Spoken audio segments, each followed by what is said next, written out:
Who doesn't dream about being a movie star?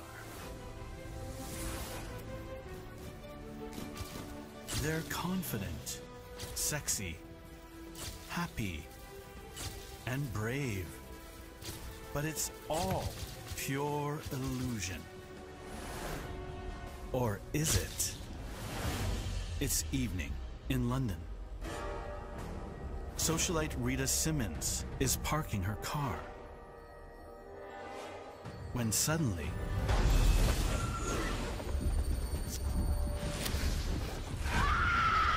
hey!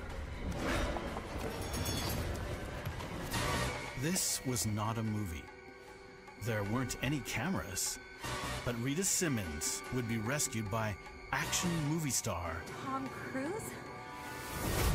But that's not the only time Tom Cruise would rescue someone in real life. He's done it on at least 5 different occasions, and he's not the only one. While you were just watching, Tom Cruise acted his way to being a real-life hero, happier, more in love, and more confident. But what if I told you there's new emerging science that says, hello, you could do the same thing? We've been told that positive thinking can change us. But you could probably change your life far more by simply acting. Acting happier, acting more confident, acting brave, and even acting in love, just like a movie star. Because it might not be what you think, it's how you act.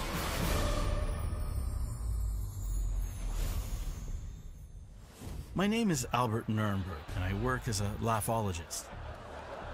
My job is to get groups of people to laugh, but I don't do it the conventional way. I just use laughter. But one day, this happened. Hey! This is all fake. Actually, that guy was right. This form of laughter exercise works by initially acting the behavior, which then triggers something real. But that incident caused me to make a strange connection. Could we act our way to other things? Case in point, it would appear that actor Tom Cruise has become the very thing he plays in movies. A valiant, action-based hero, arriving in the nick of time, as in this scene from Mission Impossible 3. Is it simply coincidence, or is it possible that, like Tom Cruise, if you act something enough, you become it? This has been famously observed by poets. Act the way you'd like to be, and soon you'll be the way you act, said Leonard Cohen. And by actors. When you play a part, do you then take on that part when you're no longer playing? So if you're no longer in the play or in the movie, or you've taken off that guise in your home and you're not standing like Wonder Woman or whomever, does it, in a sense, infuse who you become? Does this apply to the rest of us? It's been said that we are what we eat, but are we what we act? There's finally emerging science in many domains that says it's extremely possible. This is Professor Lawrence Staines. He was stunned by the range of research showing that personal changes are possible by faking or acting your way to be something else. He added them all up in a groundbreaking article for Men's Health magazine. There is power in fakery, yes. It's not all powerful, but I think that the idea of faking it till you make it has some power. Staines was amazed by the broad range of human endeavors where faking it changes people for the better. Faking confidence, happiness, extroversion, youthfulness, and even laughter has its advantages. Generally speaking, we don't like fake things. That's why it's hard to see that a certain side of fakery might have tremendous power. Here's the idea. If you want to change your life, just act the way you want to become, as crazy as that sounds. Famously, there are books and theories, all kinds of new ideas devoted to making us happier. But the results are usually inconclusive. Are we happier? Who knows? What if a certain answer was hiding in plain sight? What if you just acted happy so that you triggered the biological basis of joy? If anyone is acting happy, it's this guy. Madan Kataria was an overly serious doctor until he became the laughter guru of the world. Every other day people tell me that this is all bullshit. Dr. Kataria said that at first people didn't believe him when he said that you could make yourself laugh just by laughing. But now he's got a whole international movement to prove it. This is the main difference between the Eastern culture and the Western culture. In the Western culture, people are very logical, very analytical. And when I introduced laughter yoga in the West, everybody asked me, how this, why this? So before they can take laughter yoga, I had to answer some questions. But in India, nobody asked me. They just laughed and they felt better.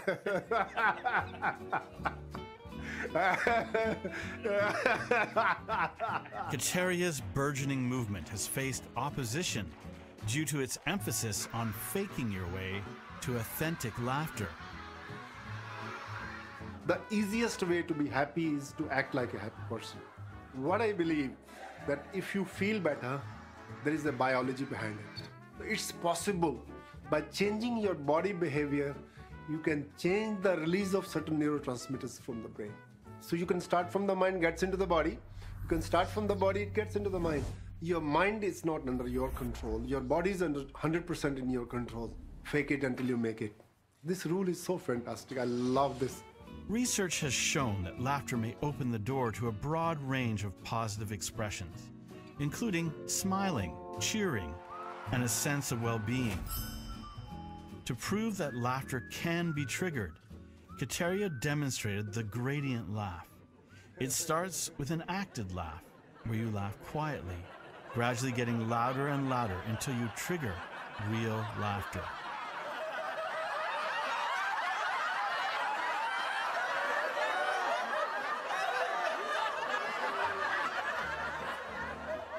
Arguably, laughter yoga, an international movement which involves tens of thousands of people in countries around the world, is based entirely on acted behavior.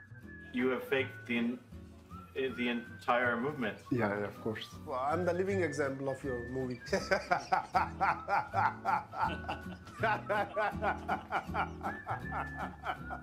If acting happy can make you happy, can acting depressed make you depressed? Depression is considered to be at epidemic levels in modern society, according to widespread research. But here's the really crazy part. Could it be partially because of the way we act? Are we depressed because we're acting depressed? When you look at how human beings evolved and how they learned historically, or even prehistorically, then for hundreds of thousands of years of human evolution, we were a mobile species. We actually moved on the land. We were nomadic hunter-gatherers in small groups. And all the learning happened in action. Dr. Gabor Mate is famous for his books on addiction and disease. Increasingly, he believes our central human dilemma begins with a separation of our minds from our bodies. Mate says that when we disconnect from our bodies, we lose our physical potential for action. With civilization comes more and more separation from the land and more immobilization. So immobilization immediately separates you from the mind from the body. We're becoming lonelier, more isolated, completely sedentary. We live in our minds, and we've abandoned our bodies.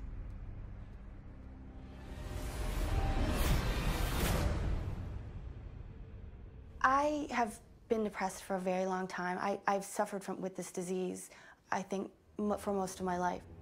When people would come up to me and say, "What's wrong?" or "Cheer up," or "Smile," I didn't realize that I had this look on my face. It wasn't something that I did deliberately. Sarah had been frowning all her life, but she thought nothing of it until she became part of a revolutionary experiment where people wrestling with major clinical depression had their frown muscles paralyzed with Botox. I don't tell a lot of people about it because it sounds sort of crazy. Because of the seeming, improbability, the strangeness of using a cosmetic treatment that people in Hollywood use to cure a mental illness or to help a mental illness. So I didn't expect it to work, and I was surprised when it did. When we think Botox, we often think fake, but a personal experience by a plastic surgeon has inspired what may be a revolutionary treatment for depression.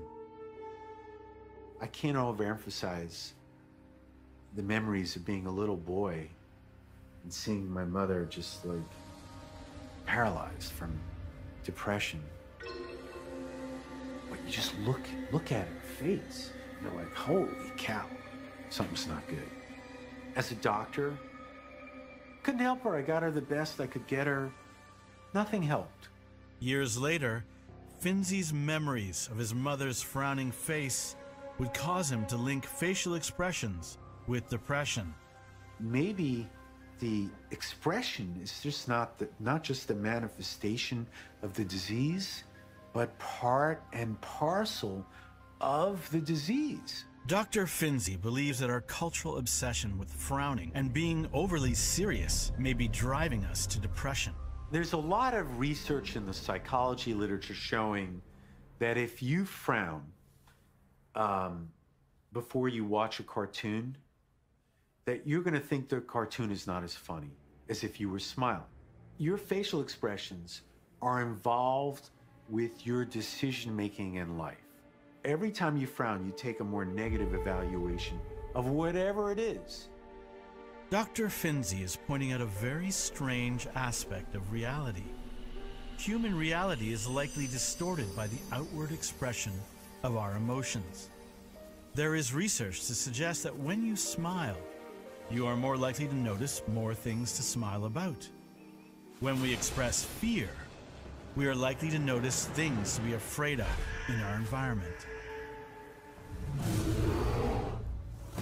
Although it's subtle, when you frown, you may make your world more gloomy.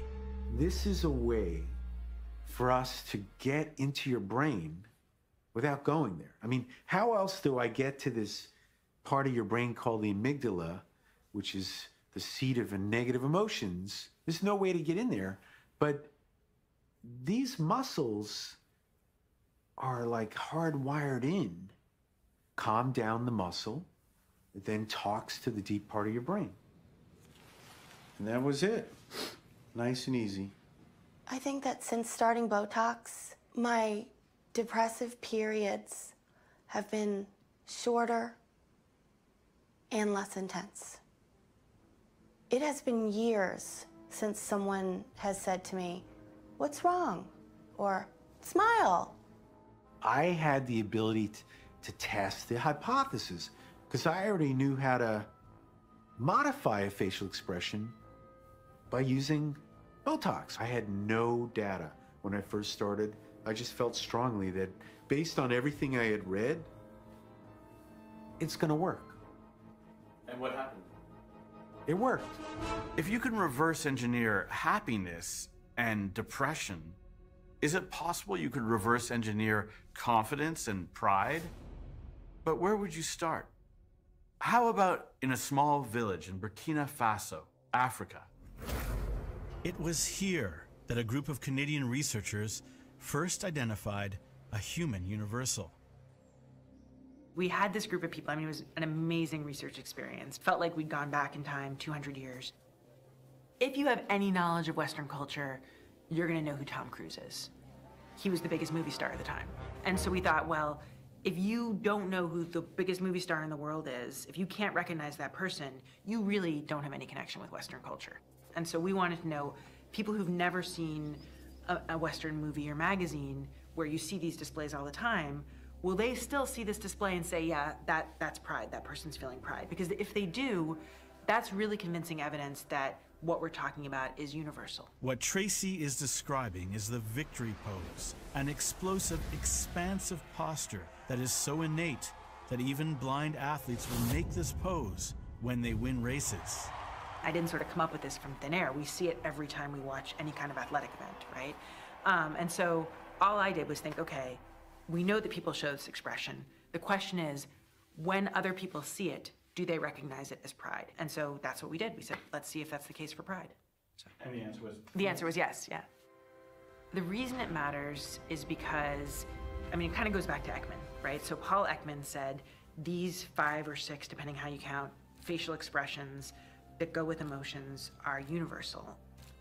The question was, are expressions and gestures innate, the same for all human beings, or are they the product of the culture you live in? We are a species where there are really central features of our lives are similar across the world. When he did that, that was kind of the first piece of evidence to say that emotions are not just culturally derived. They're not just something we learn from other people in our culture and then display and feel because we've been taught to. They're actually part of how we evolve. They're part of what makes us human. That's huge, right? From a scientific perspective, to know that these things that feel super subjective and really are very culturally embedded, that actually the reason we feel sad or angry when we do is because we evolved to do that, that it's adaptive for humans to have these emotions. They do things for us. They're functional. They've helped us survive. They've helped us reproduce. They've, helped us become who we are, essentially. Professor Tracy and her team proved that pride expressions, sometimes called the victory pose, are universal across all humankind. It is so powerful as a pose that we get it even when it's faked. But something far more revolutionary was to come. If we make the victory pose when we feel powerful, does the opposite apply? Do we become more powerful when we deliberately make this pose? This is arguably one of the most watched academic speeches of all time. In it, Harvard psychologist Amy Cuddy proposes a new kind of practice known as power posing. Just acting out these poses, she says, changes our body chemistry so that we both feel more powerful and are seen as more powerful. When we feel powerful, we expand. When we feel powerless, we shrink. So does that affect how we feel and behave? Is it possible that our body language is affecting how we feel? It especially matters because we spend so much time like this, and that posture maps onto the posture of the depressed person, and we're spending a lot of time sitting like that. So even something that small could affect how we feel about ourselves. It's a very important dimension in sort of how we express power and status and dominance across the animal kingdom. So we know that alphas expand and take up more space. Nature shows typically portray animals in violent confrontation. However, the reality is animals do an enormous amount of posturing, posing, to avoid the real implications of being injured. The animal world has far more theater than meets the eye. The animal that has power or is trying to signal power is going to take up space because that has an effect on the other animal, right? The other animal perceives that, and you are now seen as more dominant and more threatening and stronger. What we find is that power changes the way you feel. So when you feel powerful, you also feel generally more confident, more optimistic, your mood is better, you see challenges not as threats, but as opportunities. It changes the way you think, so you are better at abstract thinking, other kinds of executive functions improve, you are more creative, you basically think better when you feel powerful. Cuddy's research, however, has been embroiled in controversy because other scientists have been unable to replicate it. There are